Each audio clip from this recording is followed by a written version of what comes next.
মৰমৰ ছাত্ৰ ছাত্ৰীসকল, আজি চতুৰ্থ শ্ৰেণীৰ অংকুৰণ বিষয়ৰ ৫ নং পাঠটি পানী এই পাঠটোৰ বিষয়ে আমি আলোচনা কৰিব বিচাৰিছোঁ।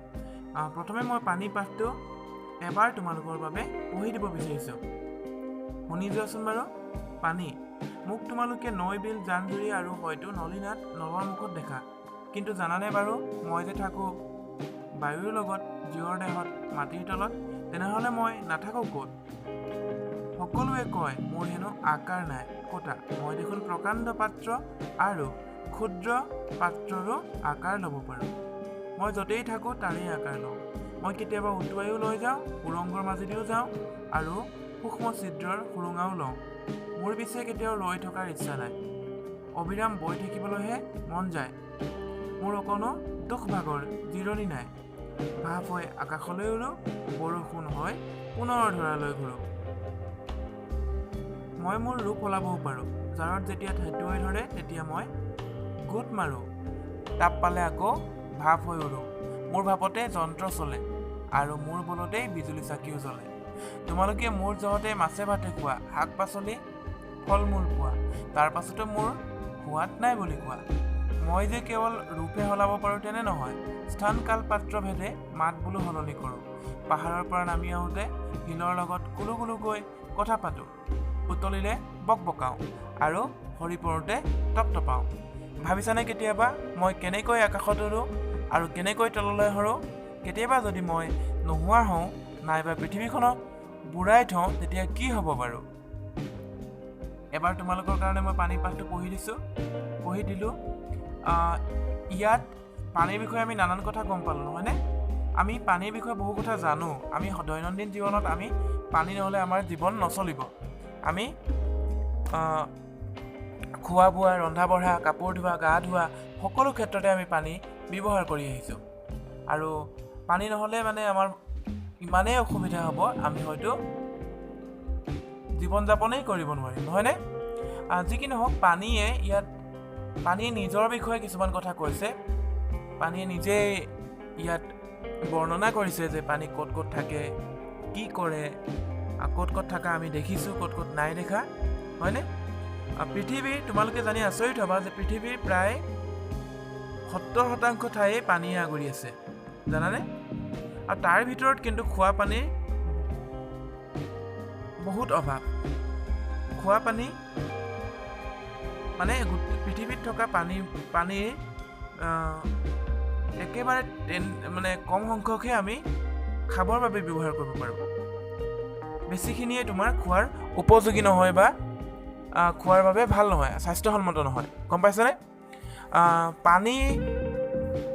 পানীয়ে বৰ ধুনীয়াকৈ নিজৰ বিষয়ে ইমান ধুনীয়াকৈ আমাক বুজাই দিলে যে নিজৰ পানীয়ে মানে কেনেকুৱা, কি কৰে, ক'লৈ যায়, কেনেকৈ থাকে। আমি সচৰাচৰ দেখি থকাৰ বাহিৰেও তাৰ বাদেও আৰু বহু ঠাইত পানী পোৱা যায়, নহয়নে? মই তোমালোকক অকণমান বহলাই ক'ব বিচাৰিছোঁ, শুনিবানে? আমাৰ চকুৰ আগত থকা পানীৰ উৎসবোৰৰ বাহিৰেও পানী ক'ত ক'ত পোৱা যায় বাৰু? নদ নদী, জান জুৰি, নলীনাদৰ উপৰি সাগৰ মহাসাগৰ, হ্ৰদ, পুখুৰী, কুঁৱাৰ লগতে আমাৰ পৃথিৱীখনৰ ভূগৰ্ভত পানী পোৱা যায়। গম পালা? আকৌ বায়ুৰ লগত কেনেকৈ থাকে বাৰু পানী? আমিতো পানীক দেখা নাপাওঁ। আচলতে পানীৰ সৰু সৰু কণাবোৰ বতাহত মিহলি হৈ থাকে, যাক আমি খালী চকুৰে দেখা নাপাওঁ, কিন্তু কেতিয়াবা কুঁৱলী বা নিয়ৰৰ ৰূপত আমি সেই পানীক দেখা পাওঁ। পানীৰ আকাৰো নাথাকে, কৈছে নহয় পানীয়ে, কিয়নো পানী য'ত থাকে তাৰে আকাৰ লয়। পানী যদি গিলাচ এটাত থাকে বা আন পাত্ৰত ৰাখোঁ, পানীয়ে তাৰে আকাৰ লয়। পাত্ৰটোৰ আকাৰ সৰু বা ডাঙৰ যেনেকুৱা হ'ব, ঠিক পানীৰ আকাৰো তেনেকুৱাই হ'ব। পানীৰ নিজা আকাৰ নথকাৰ বাবেই সহজতে ক্ষুদ্ৰ বিন্ধা এটাৰ মাজেদিও পাৰ হৈ যায়। আকৌ পানীৰ জুলীয়া অৱস্থাৰ বাবে পৃথিৱীৰ উপৰিভাগৰ অধিক উচ্চতাৰ ঠাইৰ পৰা কম উচ্চতাৰ ফালে গতি কৰি থাকে আৰু আমি সেয়েহে পানী বৈ যোৱা দেখা পাওঁ। নদীবোৰৰ উৎস অধিক উচ্চতাত থকাৰ বাবে নিৰ্দিষ্ট গতিৰে পানীবোৰ নিম্নভাগলৈ সাগৰৰ দিশে অবিৰতভাৱে বৈ থাকে। তাপমাত্ৰা অনুসৰি পানীৰ ৰূপ সলনি হয় গম পাইছানে উষ্ণতা বাঢ়ি গ'লে পানী বাষ্পলৈ ৰূপান্তৰ হয় বতাহত উৰি যায় আৰু বাষ্পলৈ পৰিণত হ'লে পানী আমি দেখা নাপাওঁ ধোঁৱাৰ দৰে হয় গম পাইছা পাতল হোৱাৰ বাবে পৃথিৱীৰ ভূভাগৰ পৰা আকাশৰ দিশে গুচি যায় যেতিয়াই ঠাণ্ডা হ'বলৈ আৰম্ভ কৰে আকৌ গোট মাৰিবলৈ আৰম্ভ কৰে তেতিয়া আৰু বৰষুণৰ ৰূপত পৃথিৱীলৈ সৰি পৰে নহয়নে আমি সেইখিনিয়ে বৰষুণ পাইছোঁ মানে পানীয়ে তোমাৰ তলৰ পৰা ওপৰলৈ গুচি যায় আৰু ওপৰৰ পৰা পৰি আহিছে বৰষুণৰ ৰূপত যাৰ কালি যেতিয়া অত্যধিক ঠাণ্ডা হয় বা তোমাৰ কিছুমান এনেকুৱা ঠাই আছে যিসমূহ ঠাইত বছৰটোৰ বেছিভাগ সময় বহুত ঠাণ্ডা থাকে আৰু ঠাণ্ডা ঠাই বুলি কওঁ এইবিলাক যেনেকৈ মেৰু অঞ্চল বা পৰ্বতৰ শিখৰবিলাক ঠাণ্ডা ঠাইবিলাক অৰ্থাৎ পানীয়ে কঠিন অৱস্থাত থাকে তাত গম পাইছনে ঠাণ্ডা পালে পানী মানে অত্যধিক যেতিয়া পানী ঠাণ্ডা হয় তেতিয়া কি হয় গোট মাৰিবলৈ ধৰে আৰু তাকে আমি কি বুলি কওঁ বৰফ বা হিম বুলি কওঁ পৃথিৱীত থকা পানীৰ বুজন সংখ্যক পৰিমাণে বৰ্তমানো মেৰু অঞ্চল বা পৰ্বতৰ শিখৰত গোট মাৰি আছে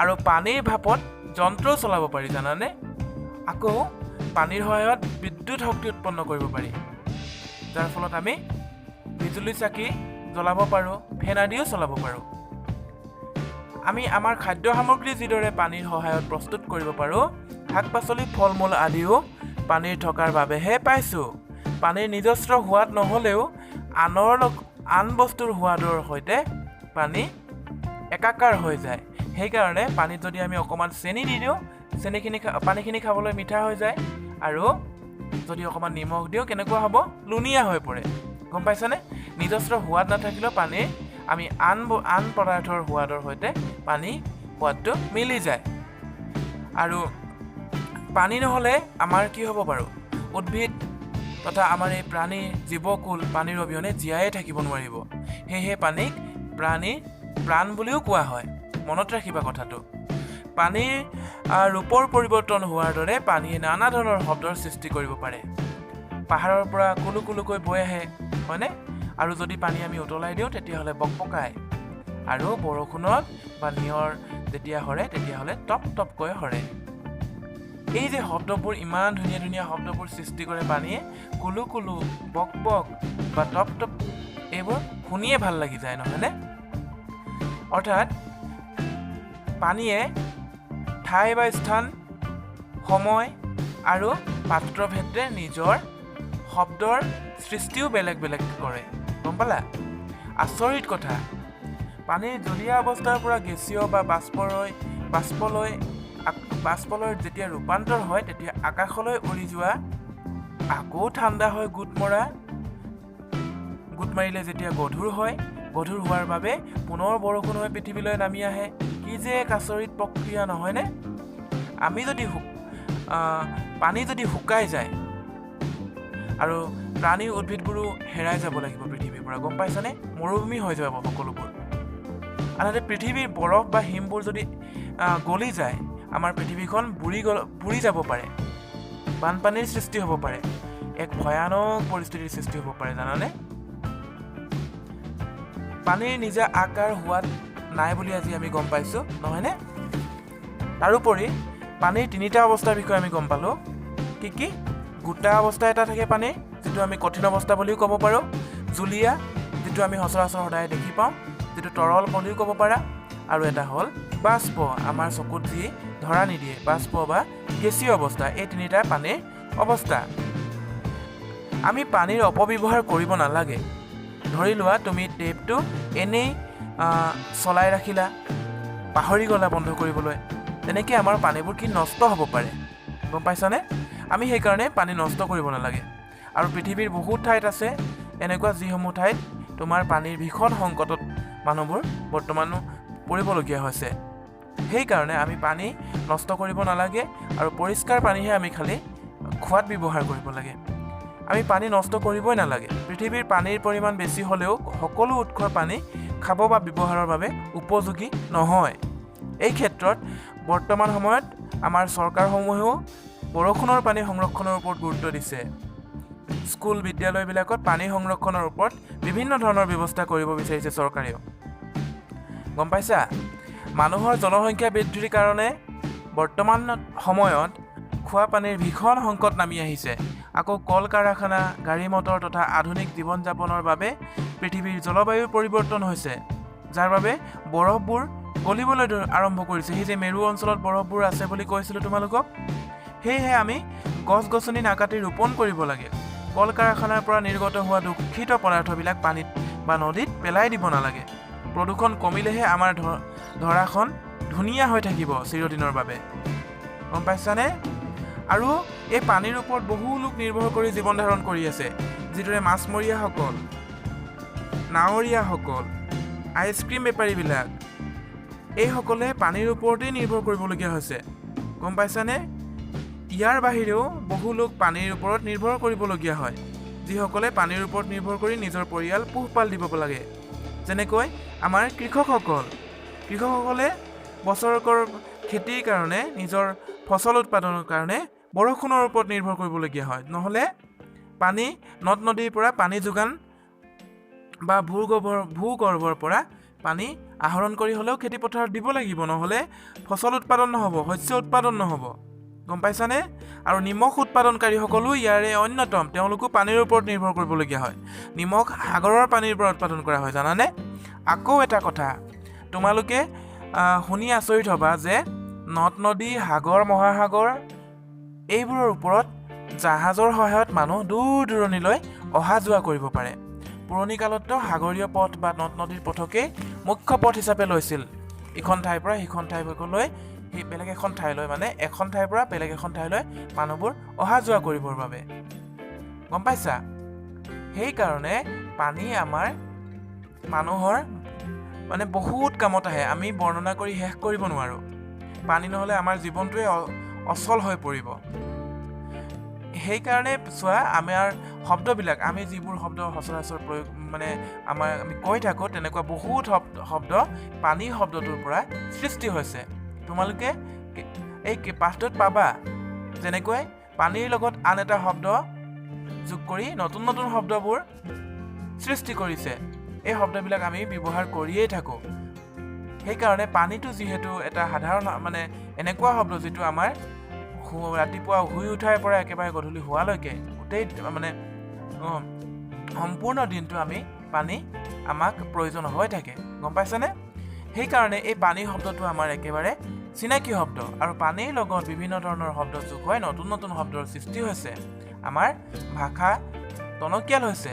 যেনেকৈ মই দুটামান ক'ব বিচাৰিছোঁ তোমালোকৰ আগত: পানী পিঠা, পানী খাইটি, পানী টেঙা, পানী কাউৰী, পানী কেঁচুৱা, এইবিলাক। গম পাইছানে? তোমালোকে অভিধান খুলি এই শব্দবিলাকৰ অৰ্থবিলাকো চাব পাৰা। আমাৰ দুটা শব্দ লগ হৈ, পানীৰ লগত আৰু এটা শব্দ লগ হৈ এনেদৰে নতুন নতুন শব্দৰ সৃষ্টি হৈছে। আৰু ইয়াৰ বাহিৰেও তোমালোকক আৰু এটা কথা ক'ব বিচাৰিছোঁ। পানীয়ে যে শব্দ সৃষ্টি কৰিছে, আমি গম পালোঁ যে বক বক, উতলোতে বক বক কৰে, আৰু পাহাৰৰ পৰা বৈ আহিলে কুলু কুলুকৈ আহে, এনেকুৱা শব্দবিলাক, বৰষুণ বা নিয়ৰ সৰিলে টপ টপকৈ সৰে, এই শব্দবিলাক পানীয়ে সৃষ্টি কৰা শব্দ। এই শব্দবিলাক আমি অনুকৰণ কৰি আমিও সেইদৰেই উচ্চাৰণ কৰিছোঁ, পানীয়ে যিদৰে সৃষ্টি কৰিছে, হয়নে? সেইকাৰণে এই শব্দবোৰক অনুকাৰ শব্দ বুলি কোৱা হয়। যিহেতু আমি অনুকৰণ কৰিছোঁ শব্দটোক, সেইকাৰণে এইবিলাকক কি কোৱা হয়? অনুকাৰ শব্দ। এনেকুৱা অনুকাৰ শব্দ আৰু বহুত আছে, যেনেকৈ মেকুৰীয়ে মেও মেও কৈ মাতে, হয়নে? কাউৰীয়ে কা কা কৈ চিঞৰে। এনেকুৱা মাতবোৰ, যিদৰে শব্দবোৰ সৃষ্টি হৈছে, সেই শব্দবোৰকে আমি ব্যৱহাৰ কৰাৰ কাৰণে এইবিলাকক অনুকাৰ শব্দ বুলি কোৱা হয়। এই কথাটো তোমালোকে মনত ৰাখিবলৈ যত্ন কৰিবা। এতিয়া গম পালা নহয়? বাচন ধোৱা, গা ধোৱা, কাপোৰ ধোৱা, ৰন্ধা বঢ়া কৰা, খোৱা বোৱা, সকলোতে পানী নহ'লে একো কৰিবই নোৱাৰি। ইয়াৰ বাদেও ইমানবোৰ কথা আমি আজি গম পালোঁ, নহয়নে? আমিতো সদায় সাধাৰণ কামবোৰহে দেখি থাকোঁ, যিবোৰ পানী নহ'লে কৰিব নোৱাৰি, নহয়নে? কিন্তু এনেকুৱা কিছুমান কাম আছে যিবোৰ পানীয়ে আমাক আমাৰ জীৱন ধাৰণ, আমাৰ জীৱনশৈলী সলনি কৰিছে পানী। এইবাৰ দুটা হাতৰ আছে, টুপ টুপ টোপলি, পানী পালে মুকলি, ৰজাৰ কাপোৰ তিয়াব পাৰি শুকাব নোৱাৰি। তাৰমানে জানানে কি? বৰশী আৰু আমাৰ জিভাখন। মই এটা সুধিছোঁ, ডেকা হ'লে লোভ থোপ বুঢ়া হ'লে টান বছৰৰ মূৰত যায় কাটে নাক কাণ পাৰিবানে বাৰু শুদ্ধ উত্তৰ দিওঁতাসকলক অহা ভিডিঅ'টোত তোমালোকৰ নামবোৰ ইয়াতে মই প্ৰকাশ কৰিম আজি ইমানতে ভিডিঅ'টো সামৰিছোঁ পুনৰ লগ পোৱাৰ আশা থাকিল